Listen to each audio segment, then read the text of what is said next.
What is up, guys? Can you see me? Julian here, the French winemaking guy who makes wine videos here on YouTube, and this is a first for me, testing a new way to share the passion for wine with you guys. This is my first live streaming on YouTube, so bear with me if this is not perfectly set up, perfectly organized. I hope you can see me. Can you? No one seems to be here quite yet, but it doesn't matter. I'll get it started anyway.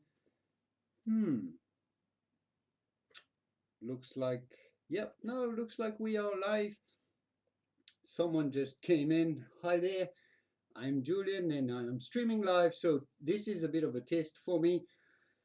Yeah, we are tasting sherry wine. So we are going to be talking about sherry wines. Today I am going to be tasting Amontillado sherry wines. Sorry if I'm not very comfortable with this setting. It's just fun. Oh, Diego is here. Hi, Diego. Good to see you here, my friend. How are things? So this is part of Twitter sherry tasting that's happening live. You can probably see it on the feed right here, I believe. Oh, I've just, yeah, it's still going.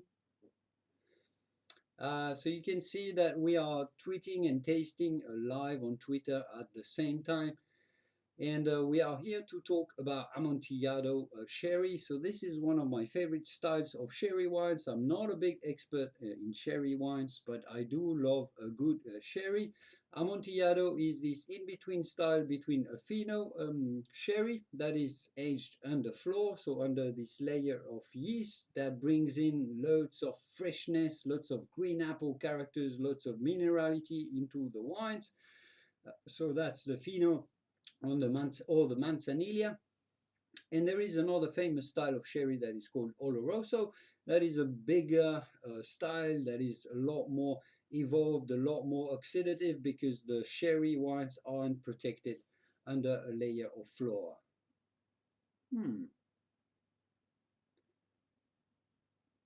Is that working okay for you, Diego?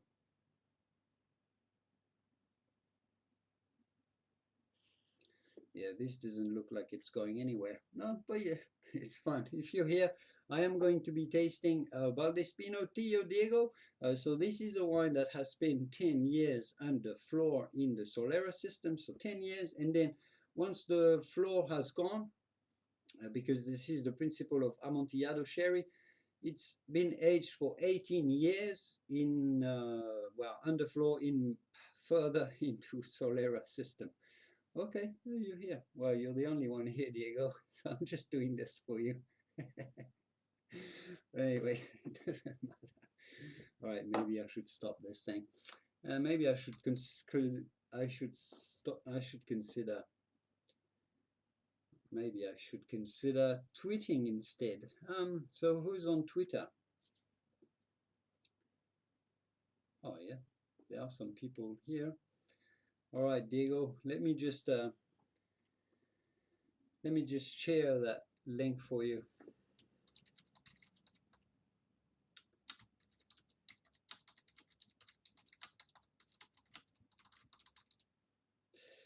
Trying to stream my live tasting on YouTube for you guys. John the Fan. Here you go, it's gone. Hello, if you've just joined, this is the sherry Twitter tasting. We are going to be tasting, I am going to be tasting some Amontillado sherries that were supplied by Ruben of Sherry Notes. So Ruben is a very talented blogger that I had the chance to meet a few years ago that runs that blog that's called Sherry Notes. He's an award-winning blogger specialized in sherry, and he collaborates with the Sherry Bureau. They send us 5 flasks of different sherry wines, all Amontillados, and the idea here is to exchange and share with the community, including on Twitter, with the live chat that you may see here under the hashtag SherryTT for Sherry Twitter tasting. I thought this would be also a good opportunity to try this live streaming function that you are experiencing on YouTube. It doesn't look like it's as popular as I thought it might be, but it is a fun experiment for me nonetheless. So first off, I'm going to be tasting what is called, and I've got a picture here. This is called Tio Diego Amontillado by a winery that is called Valdespino. So this has spent 10 years aging underfloor and 18 years in the Solera system after that. So this is 25, 30 years old already. You can see that it's got a nice bright amber golden color to it. The vibrancy on the nose is really obvious. What jumps out of the glass is the caramel as well as the green apple, the cider, kind of pear cider flavors and aromas to the nose. It is very powerful, and I really like how it's got these fresh green apple characters, and it feels oxidative. It's surrounded by the caramel. It's a bit like an apple that would be completely cooked and caramelized on the outside. So really exciting to smell at. Mm. Super dry, full bodied. So I believe this is around 15% or 17% alcohol. So this is a fortified wine. It's very powerful. Oh, wow, there's a lot going on the background here. Let me just update the Twitter feed.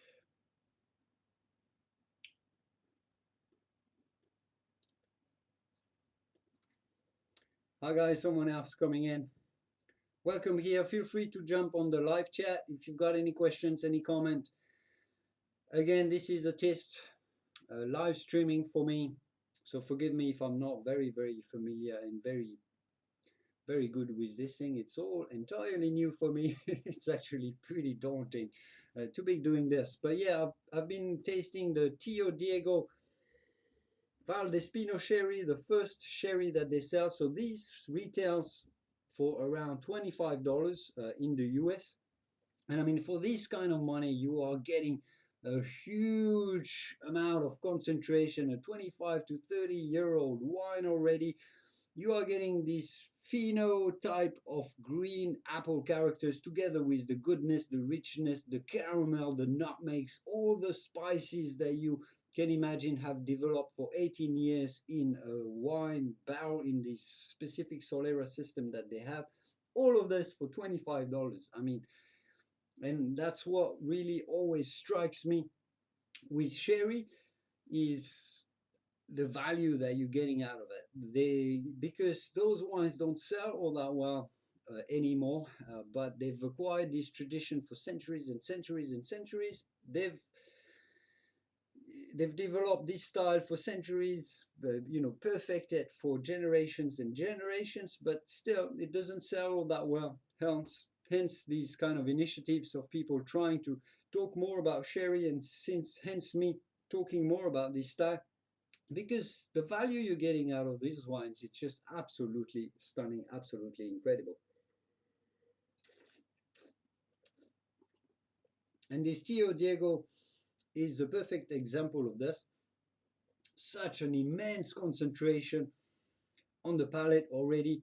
It's a perfect entry level Amontillado. I mean, it is entry level in terms of the pricing, but it is so dense, so balanced, so rich already that you don't have to spend a whole lot of money to experience a very good sherry. So second one, I'm going to be moving up to Sanchez Romate NPU. So that's for Neck Plus Ultra, I think.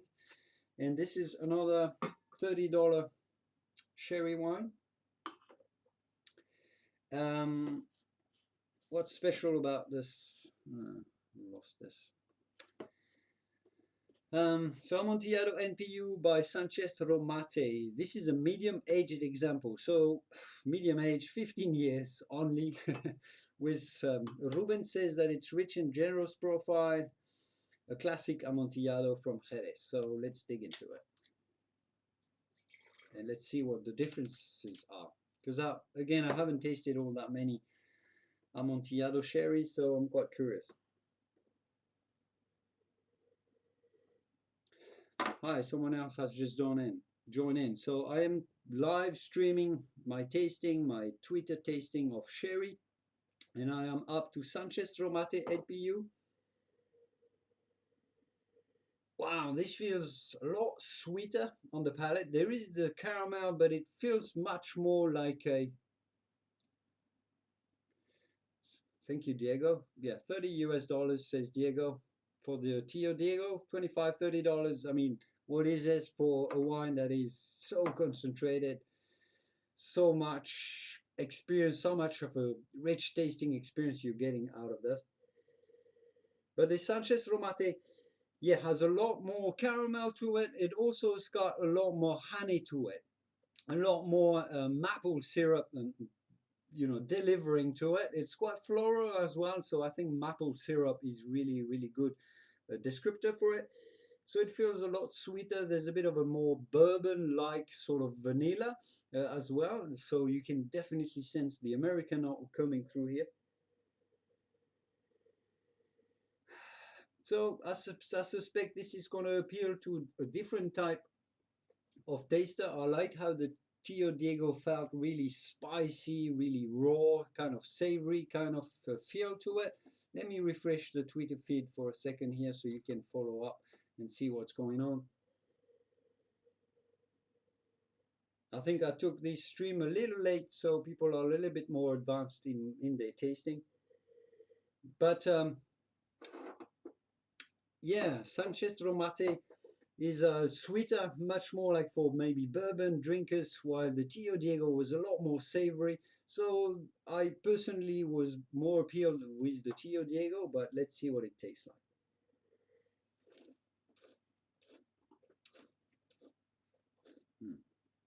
Oh, wow. Okay, so that was just an impression from the nose. So I just put here for you the NPU Amontillado by Sanchez Romate Sherry. It comes in a beautiful, beautiful bottle that I don't have here. I only have those flasks. But man, there's so much going on here. There's a huge explosion on the palate of what is it? It feels like an apple pie on the palate. It's just massive, massive explosion. It feels like a gorgeous caramelized apple pie on the palate with huge amounts of cinnamon and clove and nutmeg. Wow, it's actually extremely, extremely long. It's even more powerful, surprisingly. Maybe it is a bigger, rounder sherry as well. Yeah, I think on the nose, the Tio Diego appealed to me a little bit better. But in fact, this NPU feels much more complete, much more rounded as well. So the Tio Diego is a perfect introduction, but this is bigger, this is much more powerful, this is much more impressive as well. Let's move on to the third sherry, which is going to be Amontillado Principe de Barbadillo. So this is 12-year-old by the bodega that is called Barbadillo. So this is aged in Sanlúcar de Barrameda, which is a little port, I think a little puerto, a little wharf on the coast, where they have a very specific terroir that is more saline, that gets all the sea breezes. It's also cooler as well. So Sanlúcar de Barrameda is obviously famous for making the fino, did I say fino? The manzanilla sherry type, which is a little more mineral because of the terroir. The grapes have a little bit less heat, and also the bodegas in Sanlúcar have a bit of a cooler aging conditions for the sherries. So good example of what an Amontillado could be like in Sanlúcar de Barrameda, the kind of Amontillado out of a manzanilla sherry, aged for 12 years old.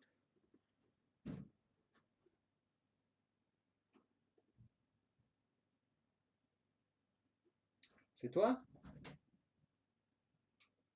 C'est toi, ma chérie? Ah, coucou. Je suis en vidéo, là.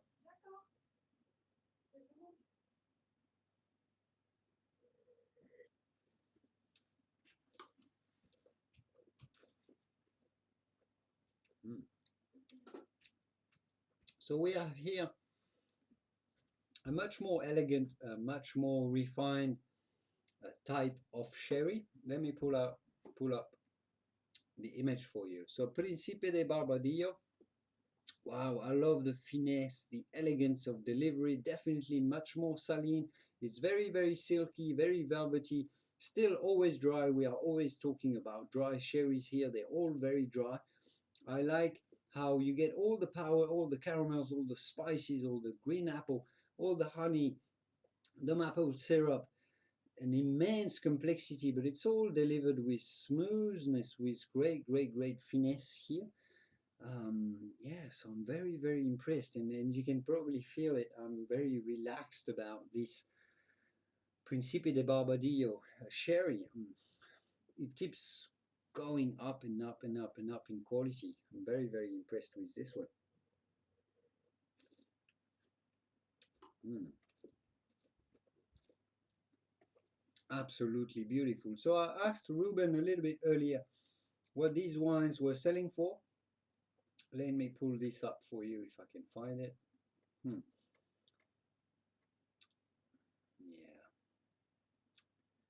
Oh well. How are you guys doing on the stream here?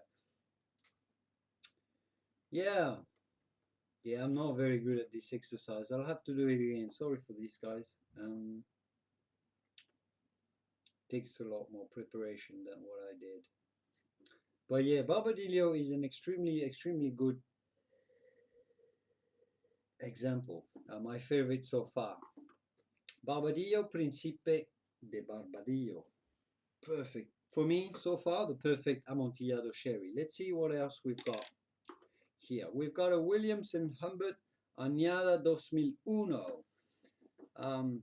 So this is more like a vintage sherry, one of the latest añadas from this bodega, Williams and Humbert, an Amontillado of 18 years, aged statically and therefore showing an above average intensity and unique character. So my understanding here is that this has not been aged in a traditional Solera system, but rather they've just picked the grapes in 2011 and then made the Amontillado out of it, aged it under the floor for a few years, and then without the floor for another few years, 18 years in total. So type of different type of Amontillado without the Solera system, where they keep feeding the whole Solera with new wine. So here no new wine has been added. It's just spent 18 years on its own, everything from 2001 vintage in there.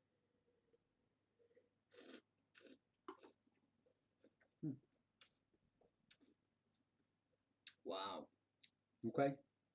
So yeah, what strikes here is the ample, the fullness of the body. This is really, really rich. It's got a lot more acidity to it. It's also much more saline. Like you can sort of taste a bit like the sea salt character to it, a bit like when you eat an oyster, or yeah, you know, have a gob at sea water, really, which makes it really, really salivating, gives it a very distinct character. I like how the wine seems to have infused with a little bit of oak goodness to it, a bit of vanilla, touches of caramel, and I'm just going to pull up the image of this wine for you. Bit of, yeah, caramels, delicate spices, but it's all very, very delicate. It's respected the initial wine it was made from. You can still sense the freshness of the green apple, of the Palomino Fino grape the wine was made from. When you taste it, you can sense the floral characters, the pear, the delicate blossoms even that's got into this wine. So this resembles much more like a white wine, very saline white wine that would have been smooth and crafted, refined by 18 years of aging. Still very dry and very, very elegant as well. So it's less of a big, huge burst of explosive character on the palate than the other ones. It's all delivered with much, much more finesse, much more elegance. So I suspect this is going to be a wine that is going to go much better with food. This is going to respect food much, much better. I suspect this is, and I think this sells for around 50 euros, so that would probably be 60 or $70 in the US. I suspect this goes into, you know, high-end gastronomic restaurants, perfect wine for pairing with delicate foods. Mm, yeah, it is. It is very good. It is absolutely captivating, absolutely fascinating. All those different layers that you can feel, and the wine speaks through the tasting experience much, much more, much deeper than it did with the previous three. Wow. Going up and up and up and up and experiencing something completely new every time I taste something. Wow, which is quite remarkable. And let's finish this stream off with the jewel in the crown, which is a sherry that is called Fino Imperial VORS by 10 Merito.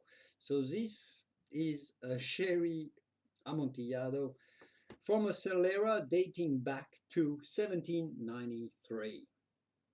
So it doesn't mean that the wine is a 1793, but it means the Solera was started back then and they've kept adding vintage after vintage a little bit more of the new wine. So there is a little bit of 1793, a few drops of it perhaps in this flask right here, but this is a very rare sherry. I think they sell this for 80 euros in Europe, so maybe $100 for half a bottle. So this is a really exclusive and rare sherry wine. Let's see what it says. And I always feel a little bit guilty, a little bit, I mean, I guess really grateful and respectful when I get to taste these kind of products. And I guess doing this live is perhaps not the best way to give tribute to the wine. I like to give time to wine, to smell them properly, enjoy them properly without having to, you know, give a flow of words. And I like to sort of digest my words before I give them to you. But this is what's happening here, live, just for you, for the three of you that are watching.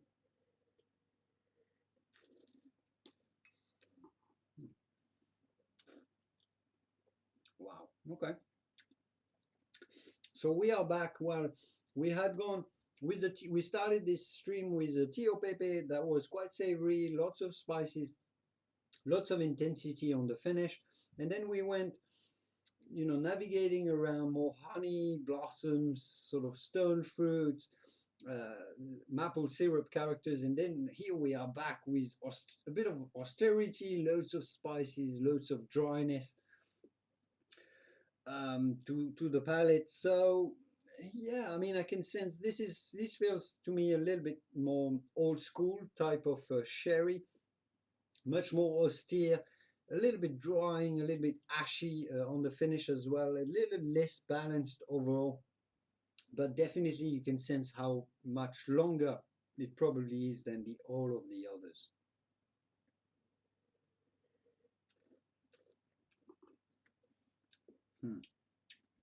Yeah, the salinity comes through still, but yeah, perhaps.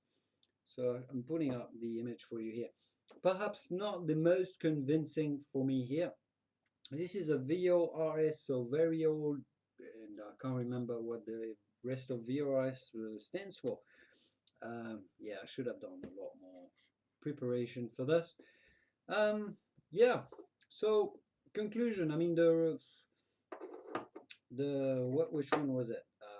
Yeah, the Añada 2001 by Williams and Humbert is probably a huge standout for me. It's actually a very good discovery. If I were to buy any of these, I mean, this one would definitely be the winner. I really love the Principe de Barbadillo as well. I guess the whole conclusion of this is that there are many different styles of Amontillados. I am a big fan, and even after tasting those, huge fan of Amontillado style. I love a good sherry.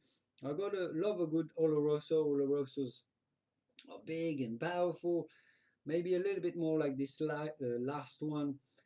They can be a little bit heavy, a little bit too austere for my palate. I like how Amontillado is kind of in between. It's got the freshness of the fruit character of the grape that it was made from, all the goodness from the aging on floor, with the added complexity from long aging into barrels.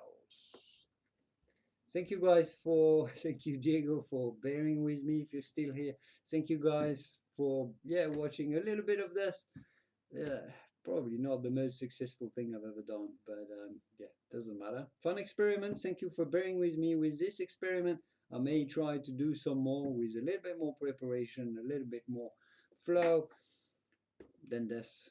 Yeah, it was fun. Thanks for being with me, guys, and I will see you soon in the wonderful world of wine. Cheers. Bye.